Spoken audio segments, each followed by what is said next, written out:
So hello mga coins, mapagpalang araw po sa ating lahat. So maraming salamat po pala sa mga nakapanood po ng ating last video. So ito po yun mga coins.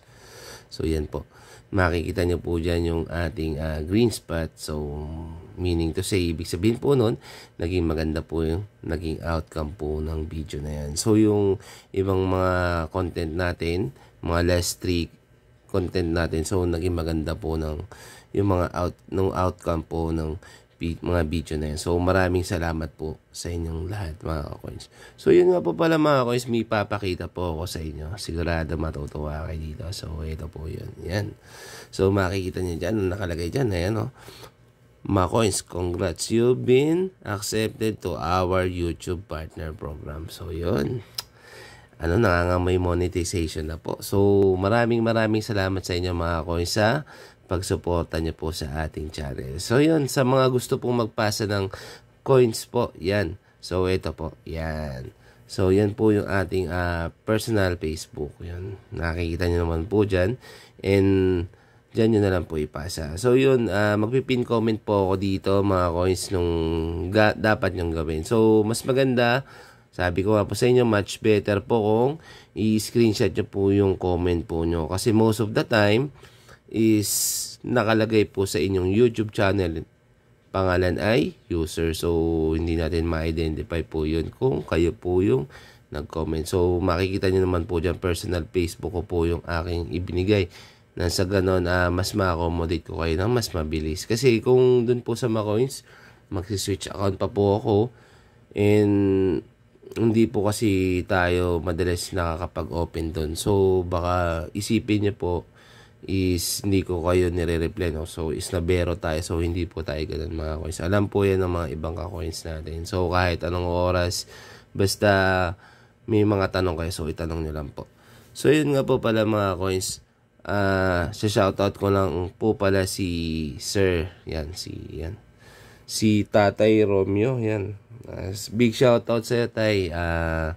Yan, baka magtampo to si tatay kasi hindi natin siya sinout out. So, yun sabi ko sa kanya, sige tay, sa first part pa lang ng content natin is shoutout kita. So, big shoutout sa iyo tay, and hope na makabisita ako sa iyo soon. So, ma-sort natin yung coins mo. So, mga coins, si tatay po yung tinulungan ko na maibenta yung mga coins niya. So, yan po, nakikita niyo po dyan yung pag-post natin ng mga coins niya. So yun, na-sold naman po yung ibang coins niya. Yung iba hindi ko lang din naasikaso kasi busy po tayo. So yun, in this video ating puntalakayin itong 1 peso na 2009. So meron ditong isang variant na masasabi kong medyo rare po siya. So wag na natin masyadong patagalin, pahabain. So maraming salamat po sa mga nakakapanood po ng ating YouTube channel. So tara, let's go!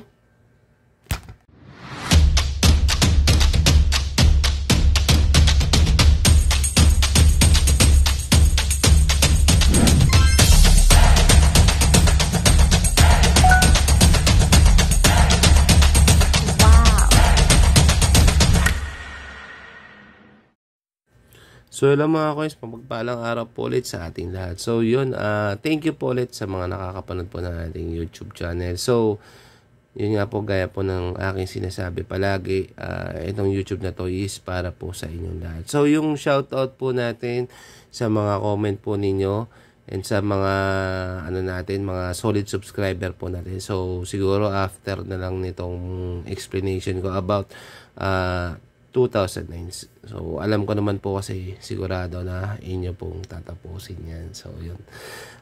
Yun. In this video, atin talakayin itong mga piso na 2009. So, common lang din po kasi ito. Then, meron siyang isang variant. Kaya ako po siya tinakil. Kasi may isang variant po siya, mga coins na medyo masasabi kong rare yan. So, ibibigay po muna natin yung mga common yan. So, ito po. Ito po yung Taiwan. So, yun nga po pala. Composition nito, mga coins, is nickel plated steel. So, magnetic to. Yan. So, yung pinaka weight po niya, alam niyo naman po yun, lagi ko sinasabi sa inyo, yung pinaka size po niya is 24mm. Yan. Yung 24mm mga coins is ganito ha. So, ito as you can see, so makikita po ninyo, saktong-sakto lang po. Ito po yung coin na coin capsule na 24mm. Yan. So, yan po yung coin capsule ni 24mm. Dali, liwanagan natin ng konti. So, makikita nyo po dyan is fit na fit lang siya. So, mas maganda mag-invest sa mga ganito, mga coins, sa capsule. So, wag po kayong bibili ng ganito. Yan. So, yan, yung mga album na yan, mga coins, kung bago at magaganda yung mga barya po ninyo, never ever po kayong bibili ng ganyan.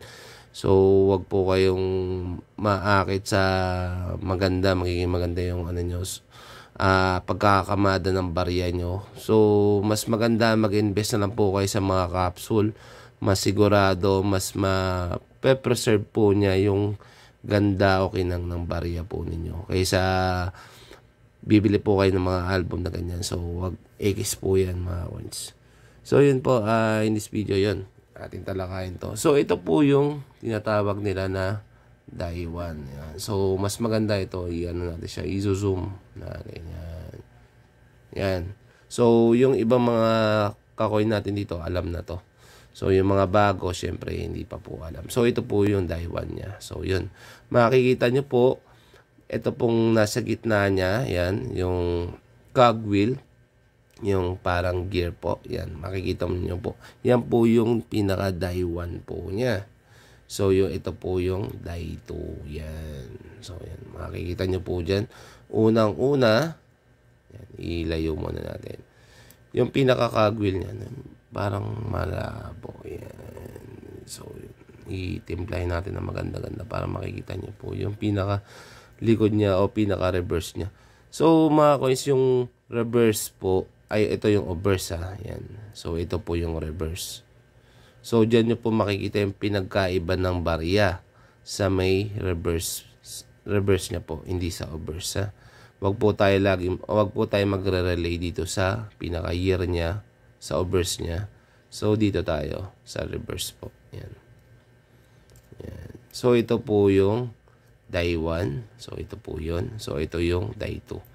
So, makikita niyo po unang-una dyan is yung pinaka-Bangko Sentral po niya. Ayan, Bangko Sentral ng Pilipinas. Yung Dai 2 po, mga coins, ito po nasa kanan. Maninipis po yan. So, makikita niyo po kagad. Yung difference niya. Maninipis po. Ayan. Zoom natin ng konti. So, itong ginagawa natin mga ganito is para po sa inyo yan. Yan. Yan, makikita nyo po dyan, mas thinner po yung inner rim niya. Yan. Nung Dai 2. So, ito po. Yan. So, sa pinaka 1993 niya po, makikita nyo po, mas thinner po talaga siya. O mas manipis yung sa Dai 2. Yan. So, sana hindi po kayo malito dyan kasi marami pong nalilito, nako-confuse dyan. So, makikita nyo sunod is yung cogwheel niya o yung pinaka parang gear sa gitna. So, makikita nyo po, si Dai 1 po is mas makapal. So, mas dikit na dikit siya dito sa may inner rim po natin. Yan. So, si Dai 2, makita nyo po yung pinaka cogwheel po niya or yung parang gear po na yan is mas maliit, mas manipis. Yan. So, simplihan lang po natin yung paliwanag para mas maintindihan po natin. So, yun ang pinaka-Bangko Sentral po niya. Makikita nyo rin po dyan is mas makapal po si Dai 1 kaysa kay Dai 2. So, meron po nitong ibang variant. So, bakit ko ba ito ini-explain sa inyo? Kasi, isa po ito sa ilalagay ko sa aking frame. Yan. So, ito po yung kakaiba. So, ito po. Ito po siya. Yan. So, sa reverse po niya, mga coins, makikita niya po is halos parehas, walang pinagkaiba. So, makikita niyo lang dyan is mas makintab lang to or mas proof type kung tawagin itong isa, yung nasa may bandang kanan. So, yun, i-check natin yung pinagkaiba niya sa pinakalikod. Makikita niyo po, halos parehas lang po siya. So, parang wala po siyang pinagkaiba. Yan. Kita niyo po, parehas sila na Dai 1. Yan. So, mas makinang lang to, mas pulido, mas maganda. So, hindi po nyo dyan makikita yung pinagkaiba niya. So, ito po yung sinasabi ko po. Yan. So, yan. So, unang-una nyo po dyan mapapansin mga coins is yung 2009 niya. So, tignan nyo pong mabuti yung 2009 nung common. Yan. So, ito po. Nasa may bandang kaliwa. So, ito po yung sinasabi ko na medyo rare po siya. So, yan. Tignan nyo po yung 2009 niya. Yan. I-zoom natin yan para mas makita nyo po yung pinagkaiba niya. So, yan. I-ano natin siya ng mas maganda. Timplahin natin yung pinaka-video niya. So, yan. Makikita nyo po dyan. Yan. Yung 2009 nung pinaka parang rare type. So, makikita nyo po. Medyo mas dikit na dikit yung common. Yan. So, ito po yung common na to. Yung nasa ibabaw. Makikita nyo po dyan. Yan. Kita nyo naman po agad. Mas malayo yung 2009 nung medyo rare. Yan. So, rare po ito. Para sa akin. So, pangalawa natin pagbasihan is yung kanyang yan. Mas yan. Tingnan nyo po. Yan. So, sa S, makikita nyo po dito. Yung S nung nung rare is, tingnan nyo po, mas makapal, mas manipis. Yan. So, pati yung pagkaka-imprenta ng pinaka Jose Rizal, kita nyo naman po. So, yan. Makikita nyo po agad yung difference niya. Diba? Ayan. Yan po yung pinagkaiba nila. Ayan. So, ito. Tingnan nyo to. Ayan. So, medyo ilalayo natin ng konti. Makikita nyo. Mas makikita nyo rin po. Ayan. Ayan. Diba? 2009. Sa 2009 niya. And dun sa pinaka Republika ng Pilipinas. So, ayan. Siyempre sa kondisyon. Makita niya rin po. Saka para mas thinner po yung pinaka parang niya. Ito po. Ayan. Ayan, yung mint mark. Diba? Kita niyo naman po kagad. Alam ko naman po matatalas yung mga mata nyo. Ayan. So, yun. Kung meron kayong ganito, mas maganda magtabi na po kayo. So, try nyo pong tignan kung may mga nai-stock po kayo mga 2009 na ganito. So, mas maganda tignan nyo isa-isa. So, masasabi nyo na, tas balikan nyo tong video natin, itong barya na to na aking pong ipinakita sa inyo. So, yan. Possible rare po ito mga coins. So, yun. Naitakal din po ito ni Sir Danmore. Yan. So, pinakita ko rin po yung coins. So, sabi niya, yan bro, yung, sinasabi ko na kakaiba. So, yung overs po niya, o pinakaharap po niya, doon nyo po makikita. So, kung may mga die 1 po kayo, katulad po nito, yan. So, hanapan nyo po siya ng tingnan nyo po mabuti. So, yan, makikita nyo, pareho siyang die 1. Pero yung pinaka overs niya, is magkaiba. So, yan kita nyo naman po kaagad. Diba? Mas manipis to, mas thinner. So, ito mas bolder. Ito yung mga tinatawag nilang ito yung mga ginagamit pang circulate. So, yun meron kasi nga na yan business strike. So, yun, ito yung pang business. So, ito yung mga nagsi-circulate. So, ito yung mga pang blister siguro. So, kaya ganito yung pinaka niya. So, pulidong-pulido makikita nyo naman po agad. Alam ko naman malulupit yung mga mata niya, mga coins So, yan kita nyo naman po agad. Yung difference po niya agad, diba? So, ito mga possible, pwede nyo siyang ibenta. Kahit common siya, pwede siyang ibenta. So, yan. Kita nyo naman, meron tayo iisa lang. So, yun, tiyagaan nyo lang mga coins sa paghahunt. So, yun, sana po may natutunan kayo sa part na yun. So, yun, talakayin na po natin yung mga comment ng mga bossing natin. Yan. So, ito po yung comment ni Sir Don. So, yan po. Yun, may sinend siya sa akin. May sinend siya dun sa comment. Sabi niya, Idol, may nakuha po ako na 2002 yung harap niya frosted and din yung likod is parang mirror type daw po. So yun, sagutin po natin yan. So ito po, magbibigay po ako ng isang halimbawa po nung sinasabi na coin ni Bossing. So ito po yun siguro. Boss, kung napapanood mo to or kung napanood mo to, so yan para sa ito. So ito siguro yung hawak ni Bossing. Nakikita nyo naman po parang frost po siya. Kita nyo naman po. Alam nyo naman po siguro yung definition ng frost. So ito po ay non-magnetic po ito mga coins.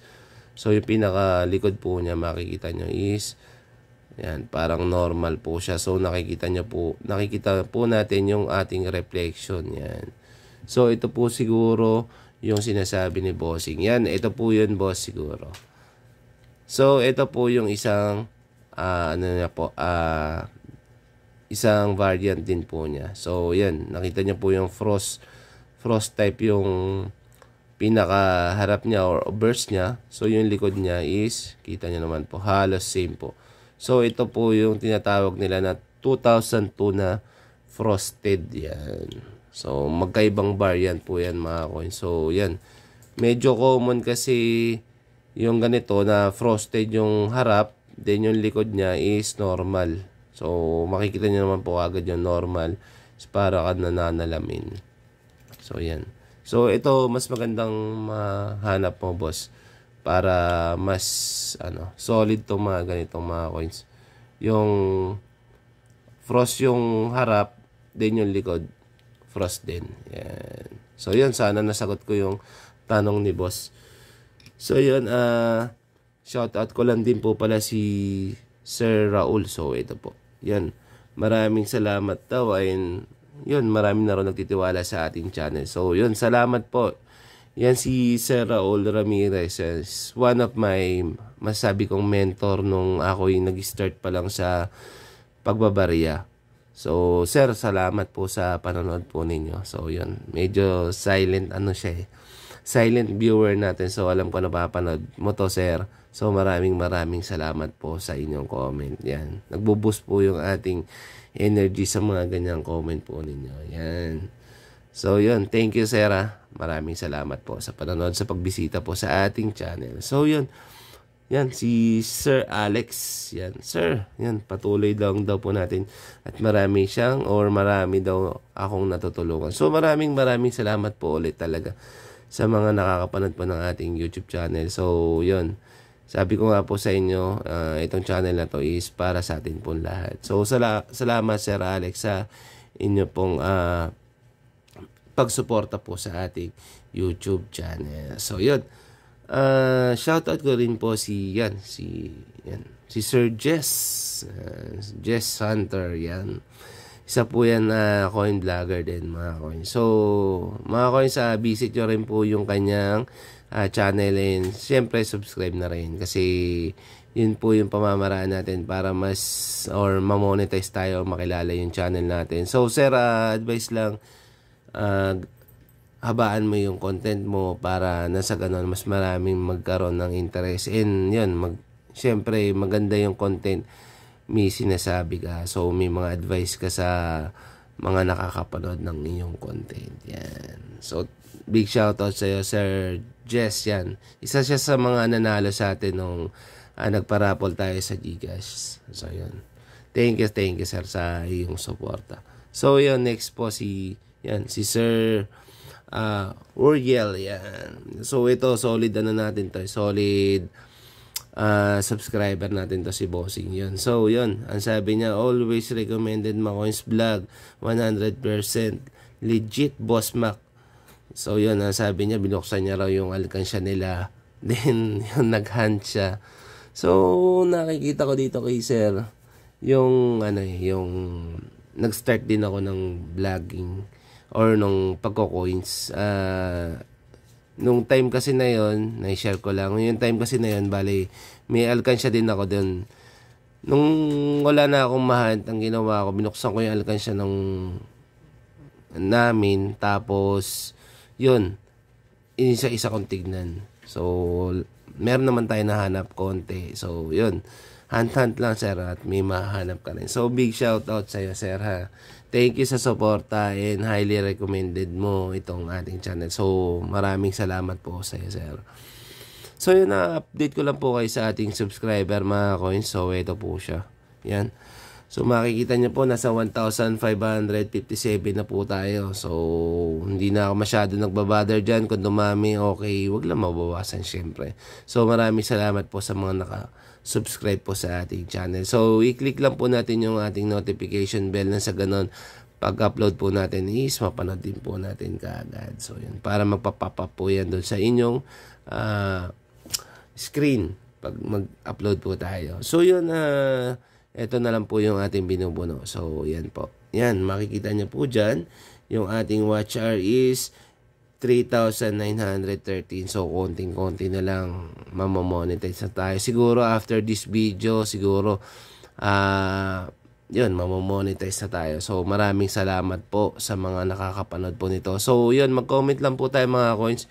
Nasa ganon, try natin itackle po yung mga tanong po ninyo. So yun, NDS, BSP, coins, yan, masasagot ko kayo dyan. So dito po tayo medyo nag-focus sa ganitong barya. Kasi ito po kasi ay kasalukuyan pa pong nagsisirculate sa atin. So mas maganda kung merong knowledge tayo dito na sa ganon, dumaan man sa mga kamay natin, at least makip po natin kung may value or wala. So yun. Ito nga po pala yung nag-comment sa ating last video. So, ito po sila. Yan. So, maraming salamat po sa mga nakakapanood po ng ating mga video. So, salamat din po sa inyong pag-comment. Sa mga silent viewer po natin, mag-comment po tayo mga coins. Sa ganun, mas makilala ko po kayo and malaman ko na nandyan po kayo. Sa mga may tanong, magtanong lang po kayo dyan sa ating comment section and try natin itakal sa mga susunod nating mga content. So maraming salamat po sa walang sawa po ninyong pagsuporta sa ating channel. So medyo mahaba na, so ganun po talaga tayo. Alam nyo naman po, medyo ano tayo, palakwento tayo. So maraming salamat po mga coins. So kita-kits po ulit tayo sa mga susunod po na vlogs natin. So thank you sa suporta. And God bless us all. So maraming salamat and kita-kits mga coins. Bye-bye.